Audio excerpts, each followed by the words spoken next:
আমাদের মেন দাবি হচ্ছে ইন্টারভিউ নোটিফিকেশন বের করতে হবে। 2017 সালে লাস্ট পরীক্ষা হয়েছিল, তারপরে হয়েছে 2022 সালে। এখনো আমাদের দীর্ঘদিন মোটামুটি 3 বছর বসিয়ে রেখেছে, এখনো আমাদের ইন্টারভিউ নোটিফিকেশন বের করেনি।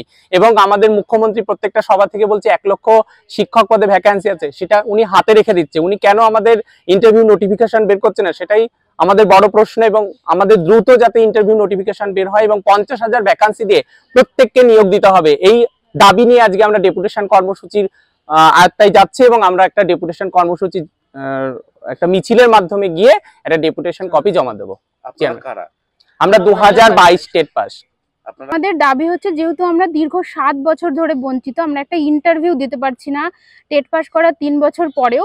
তো আমাদের যদি এতগুলো বছরে একবার করে আমরা ইন্টারভিউ দিতে পারতাম এবং 10,000 করে শূন্যপদ পেতাম, তাহলেও কিন্তু আমরা অনেকবার 70,000 পদে আমরা রিক্রুট পেতাম। তো আমার একটাই দাবি যে আমরা যেহেতু এতগুলো বছর বঞ্চিত, তাহলে আমাদের অবিলম্বে 50,000 শূন্যপদ দিয়ে আমাদেরকে রিক্রুট করতে হবে।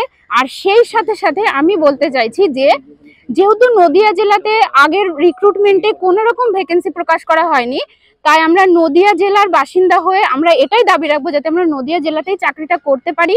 যেহেতু বাইরের জেলাতে গিয়ে চাকরি করাটা অনেক বেশি ব্যয়বহুল, অনেক সমস্যা থাকে আমাদের মেয়েদের, তাই চাইবো যে নদিয়া জেলা যেন আমাদের যতগুলো আমরা ক্যান্ডিডেট নদিয়া জেলায় আছি সেই অনুযায়ী আমাদেরকে একটা ভ্যাকেন্সি দেয়, যাতে আমরা নদিয়া জেলার মধ্যেই চাকরিটা করতে পারি। এবং আমরা যে কাজটা করার উদ্দেশ্যে এতগুলো বছর ধরে লড়াই করে আসছি, সেই কাজটা যাতে আমরা খুব ভালো করে সম্পাদন করতে পারি।